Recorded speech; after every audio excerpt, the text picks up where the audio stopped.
Bro, this is exactly how wars start. China used the weapon the world fears to attack the U.S. fleet. 4:20 a.m., August 30th, 2025. China launched its deadliest attack.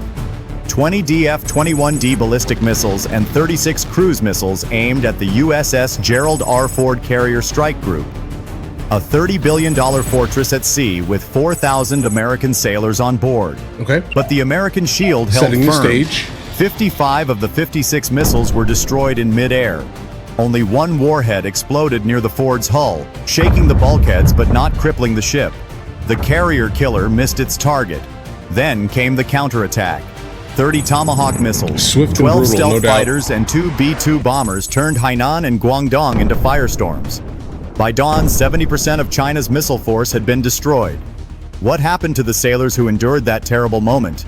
And what did the American counterattack destroy in China? Let me find out. All right, let's go. August 30th, 2025. 140 nautical miles southwest of Mischief Reef, Spratly Islands, South China Sea. The USS Gerald R. Ford carrier strike group was moving at 28 knots through international waters, a formation worth nearly $30 billion in combined naval power. Its mission was routine patrol, at least on paper. In reality, it was a calculated show of force to reassure allies after months of escalating Chinese maritime aggression. America. At exactly 4:21 a.m., the night sky tore open. From deep inside Guangdong province, 20 DF-21D carrier killer ballistic missiles erupted from hidden launch silos.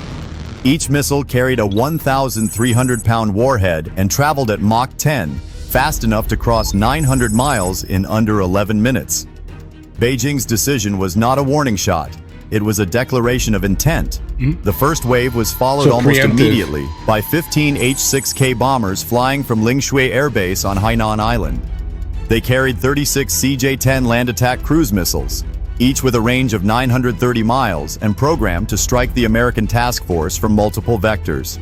Overhead, 12 J-20 stealth fighters soared into escort positions, ready to intercept any U.S. counterstrike. The numbers alone were staggering.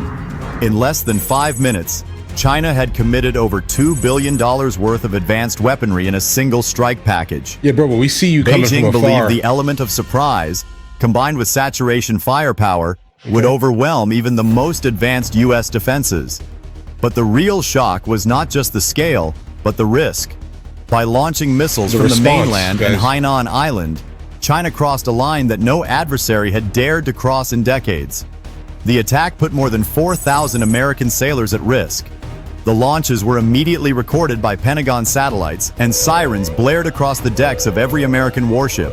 And guys, that's kind of what I'm pointing out. Like, we would definitely know that this is coming, like for real here. So to like preemptively strike us, is not going to be like the smartest thing in the world, because guys, we're going to know it's coming, and then we're going to start immediately mobilizing to absolutely demolish every single thing of relevance in your country. That's just kind of how that would absolutely work here. So I'm not sure why you would even do this here. Some off-duty sailors were jolted awake by the alarm, but within 3 seconds they had regained their composure and were back in their positions as their radar screens lit up with dozens of incoming targets. Okay. Before we get to how the sailors reacted, tell me what you would do if you were a member of the ship? The incoming Oh, no, barrage I mean, closed the distance in it less is what than it 8 is. minutes. On the radar displays coming. of the USS Gerald R. Ford, the screen bled with red markers, dozens of ballistic and cruise missiles converging from multiple directions. For any other Navy, this would have been the moment of annihilation. But the United States Navy us. carried with it the most sophisticated defensive shield on Earth. Within seconds, the strike group's escorts sprang into action. 2 Arleigh Burke-class destroyers, USS John Finn and USS Halsey, activated their Aegis combat systems, each capable of tracking over 300 targets simultaneously. Let's go, guys. The order came. Engage all inbound. From the destroyer's vertical launch cells, 40 SM-6 interceptors roared skyward at blistering speed, over Mach 3.5. In coordinated salvos, they tore into the stratosphere, meeting the DF-21D ballistic missiles head-on. Explosions flashed like miniature suns across the night sky. In just 90 seconds, Bro, well said. 14 of the 20 carrier killers were obliterated mid-flight. As the survivors descended, the next layer of defense engaged. Evolved Sea Sparrow missiles, ESSMs streaked upward from frigates and cruisers, slamming into another 4 warheads. The last 2 DF-21Ds broke through, screaming toward the carrier. One missile was forced off course by electronic jamming, plunging harmlessly into the sea. Good. The other detonated less than 300 yards from the Ford's port side, unleashing a fireball that rocked the 100,000-ton vessel. Yeah, people felt that, no Bulkheads doubt. rattled, lights flickered, and sailors were thrown from their feet. But the carrier's armored hull held firm. Damage minimal. Yeah, guys, like just that even happening would be enough for us to respond in an overwhelming force. Like, understand this here. Like, you getting that close to us, and then the actual soldiers themselves kind of feeling this here, while also minimally damaging the ship itself. Nah, guys, like this is enough, all right, for us to absolutely annihilate every single thing in our path. Meanwhile, the CJ-10 cruise missiles met their fate. Low flying at treetop level, they sought to evade radar, but the MQ-25 Stingray drones relayed real-time targeting data. Phalanx CIWS cannons, rotating 6-barrel Gatlings spitting 4,500 rounds per minute, turned the air into a wall of tungsten. In less than 4 minutes, 33 of the 36 cruise missiles were shredded to pieces, their flaming wreckage raining into the sea. The remaining 3 were picked off by last-ditch RYM-116 interceptors. When the smoke cleared, the numbers were staggering. Out of a combined strike of 56 inbound missiles, 55 had been destroyed or neutralized. Only a single warhead had managed to detonate close enough to shake the Gerald R. Ford. The U.S. strike group had absorbed what Beijing considered its knockout punch and survived with barely a scratch. If this breakdown helps you understand the reality of modern warfare, show your support by liking and subscribing right now. The skies still glowed with the embers of intercepted missiles when the order came from the Combat Information Center aboard USS Gerald R. Ford. Execute Operation Iron Thunder. Guys, let's go. The Chinese strike had failed Things are about to get spicy. to cripple the fleet.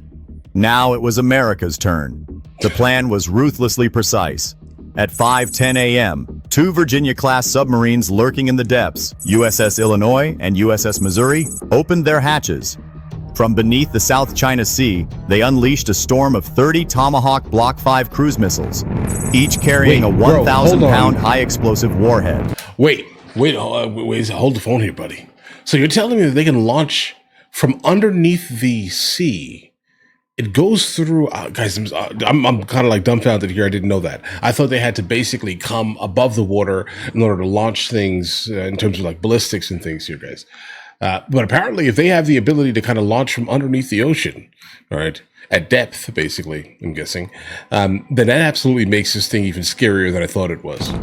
Their targets, Chinese radar stations on Hainan Island, hardened hangars at Lingshui Air Base, and command and control bunkers coordinating the missile barrage from Guangdong. Simultaneously, the flight deck of the Gerald R. Ford erupted with activity. 5 F-35C, Lightning IIs, and 7 FA-18E Super Hornets catapulted into the dawn sky, armed with a combined payload of 40 precision-guided bombs and 28 AM-120 AMRAAMs. Their mission, neutralize the H-6K bombers still circling near Hainan and suppress air defenses before the Tomahawks arrived. Hey guys, the F-35s are coming for you. Watch your back. The opening salvos were devastating. Within minutes, 2 radar domes were incinerated, their billion-dollar electronics reduced to twisted steel. The F-35s, using their stealth to perfection, slipped past J-20 patrols and obliterated a runway at Lingshui with GBU-31 JDAMS grounding half of the bomber fleet. American firepower was carving open a hole in China's southern shield, but then, the unexpected. At 5:34 a.m., a critical fault hit the USS Missouri. One Tomahawk launch system froze mid-sequence. But this is all happening within an hour and 10 minutes? Leaving 12 missiles trapped inside their vertical cells. For a chilling moment, the entire counterstrike risked collapse. Without the second wave of missiles, Chinese HQ bunkers would remain intact, and the J-20S could regroup to cut down the American strike package. For 2 agonizing minutes, engineers worked frantically below deck. Sparks flew as technicians manually overrode the failsafe. At the edge of disaster, the system rebooted. A shudder ran through the submarine as the trapped missiles finally roared free, tearing through the ocean surface like spears of fire. The entire strike plan snapped back into motion, The effect was catastrophic for Beijing. By 6 a.m., 4 Chinese radar stations were offline, 1 airbase was burning, and at least 18 aircraft were destroyed on the ground. Hainan's southern coast was lit by secondary explosions as fuel depots ignited, sending plumes of smoke 20,000 feet into the air. The most decisive moment of this battle is still to come. Stay with us as we reveal it next. All right, let's go. By dawn, a retaliatory strike was being prepared by China. If not suppressed in time... Bro, what do you mean by that here? You started it. Let's go ahead and take that. Go ahead and take the spanking that has to come back. That's to come in, retaliation specifically to you preemptively striking our strike group, guys. It is what it is here. Like, this is how wars start. This is just it here. Right? Like, there's no coming back from this here, because obviously Beijing is going to have to kind of respond to America responding to them. And then now we're going to respond to them. And then this is how like WW3 type scenarios happen here, guys. Right? I'm definitely glad this is like legitimately like a war game simulation and not something that has actually happened. Because if this was something that was like existing kind of like large scale, like we knew that like this was something that happened, bro, that'd be a problem. That'll be a massive issue. Front page news, guys. The next attack could destroy the already damaged U.S. defense system. Washington's response was immediate. Send in the ghosts. At 7:15 a.m., no. 2 B-2 Spirit stealth bombers lifted off from Andersen Air Force Base in Guam, each carrying a deadly arsenal of 8 GBU-57 AB massive ordnance penetrators, 30,000-pound bunker-busting bombs capable of burrowing through 200 feet of reinforced concrete. Right. Their mission: erase China's underground missile silos before a second strike could be launched. Just erase them. The flight was silent. The Spirits invisible to radar as they sliced across the Philippine Sea at 50,000 feet altitude. Hours of planning condensed into seconds of execution as they reached their release point above Guangdong's missile fields. At 7:54 a.m., bomb bay doors opened. Look at 16 bunker busters fell like thunderbolts, their GPS guidance zeroing in on silo complexes buried beneath mountainsides. The results were apocalyptic. The first bomb detonated beneath hardened earth, igniting fuel storage caverns and setting off a chain of underground explosions. Shockwaves rippled outward, collapsing entire tunnel networks. One by one, the silos vanished into craters over 300 feet wide. Right. Chinese crews barely had time to sound alarms before their positions disintegrated. In less than 10 minutes, 70% of China's southern anti-ship ballistic missile force was annihilated. Meanwhile, the U.S. carrier strike group pressed the assault. F/A 18 Super Hornets strafed coastal SAM batteries with precision-guided rockets, while Arleigh Burke destroyers launched another 24 Tomahawks to finish off surviving radar sites. The once formidable coastal shield of Hainan Island was reduced to burning wreckage, its command posts silenced, its airfields cratered beyond use. The scale of devastation stunned even hardened Pentagon analysts. Beijing had gambled everything on its carrier killer arsenal, and lost it in a single morning. What began as an attempt to drive U.S. forces away had instead shattered China's credibility and crippled its strategic deterrent. The decisive blow had been struck. Yet everyone aboard the Gerald R. Ford knew this was not victory. It was humiliation for Beijing, and humiliation on such a scale demanded a response. By mid-morning on August 30th, 2025, silence fell over the South China Sea. The roars of engines, the thunder of interceptors, and the firestorms of detonations faded into an eerie calm. What remained was a battlefield littered with wreckage, and a message that could not be ignored. China's opening gamble had cost it dearly. In just 5 hours of combat, Beijing had lost 4 radar stations, 1 major airbase, 18 aircraft, and nearly 70% of its DF-21D arsenal. Billions of dollars in hardened infrastructure were reduced to blackened craters. Worst of all, the weapon it had proudly labeled a carrier killer had failed to sink so much as a single U.S. vessel. The USS Gerald R. Ford emerged from the inferno with only superficial scars, a shaken crew, rattled bulkheads, and minor damage to 1 escort ship. Not a single American warship was lost. For the 4,000 sailors aboard, survival was not just luck. It was proof that the U.S. Navy's layered defenses remained unmatched. In Beijing, the mood was grim. The Politburo had expected a swift, surgical humiliation of the U.S. Instead, they Humiliation. watched as America's counterstrike tore through their southern shield in a matter of hours. Humiliation.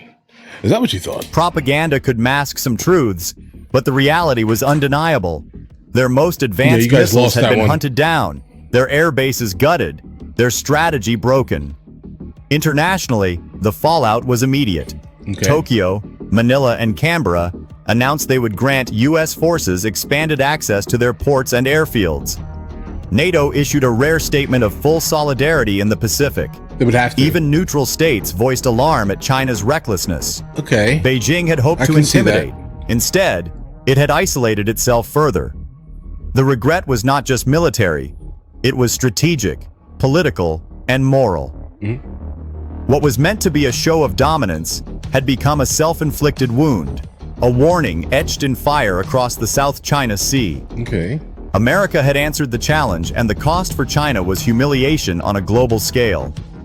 The lesson was clear. In the crucible of modern war, boldness without calculation leads not to glory, but to ruin. The Battle of August 30th, Well said. 2025, will be remembered as a turning point in modern naval warfare. What began in the darkness before dawn, with 20 ballistic missiles and 36 cruise missiles screaming toward a single U.S. carrier strike group, ended in daylight with China's arsenal shattered and its strategy exposed. The United States Navy demonstrated not only unmatched resilience, but also the ability to strike back with overwhelming Immediately. precision. Overwhelming force. Out of also, 56 guys. missiles launched in the opening salvo, 55 were destroyed in the air. Out of 24 bombers and fighters sent to press the attack, many never returned home. And when the counterstrike came, it was swift, coordinated, and devastating. 30 Tomahawks, 16 bunker-busting bombs, and dozens of precision airstrikes expensive. erased years of Chinese military buildup in a matter of hours. For Beijing, the cost was staggering. Billions of dollars in destroyed infrastructure, dozens of aircraft lost, and the credibility of its much-hyped carrier killer reduced to ash. For Washington, the message was equally clear. American carriers could still sail into contested waters and survive, shielded by the most advanced layered defenses on Earth.